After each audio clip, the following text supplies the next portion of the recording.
ইসলামী bank news top 10। সংসদ নির্বাচনে প্রতীক বরাদ্দ চলছে। জয়ের ব্যাপারে আশাবাদী প্রার্থীরা। কাল থেকে আনুষ্ঠানিক প্রচার শুরু। ভোটারদের দ্বারে দ্বারে যাবেন প্রার্থীরা। প্রায় 2 দশক পর আজ সিলেট যাচ্ছেন তারেক রহমান। শাহজালালের মাজার জিয়ারতের পর কাল জনসভায় অংশ নেবেন বিএনপি চেয়ারম্যান। অবাধ, সুষ্ঠু, স্বচ্ছ ও উৎসব মুখর নির্বাচন আয়োজনের প্রতিশ্রুতি পুনর্ব্যক্ত করেছেন প্রধান উপদেষ্টা। ইতালির প্রতিরক্ষা মন্ত্রণালয়ের আন্ডার সেক্রেটারি ম্যাট্টিও পেরেগোর সাক্ষাৎ। ট্রাইব্যুনালে আত্মসমর্পণ করলেন মানবতা বিরোধী অপরাধের দায়ে মৃত্যুদণ্ডপ্রাপ্ত পলাতক আসামি আবুল কালাম আজাদ।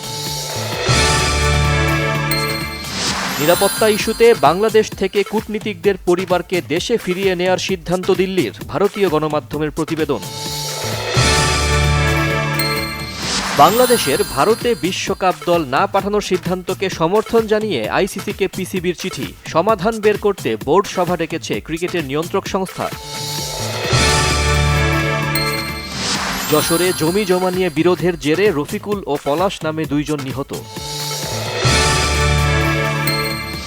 বাংলাদেশে উল্লেখ করে ভারত থেকে পুশব্যাকের প্রবণতার মধ্যেই অনুপ্রবেশকারীদের খুঁজে বের করে ফেরত পাঠানোর কড়া হুঁশিয়ারি ভারতের প্রধানমন্ত্রীর।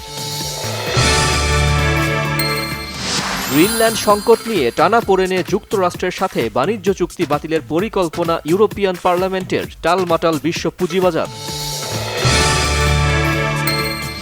ভিনিসিয়াস এমবাপ্পের নৈপুণ্যে মোনাকোর জালে রিয়ালের গোল উৎসব। ইন্টারকে হারিয়ে আর্সেনালের 7-7।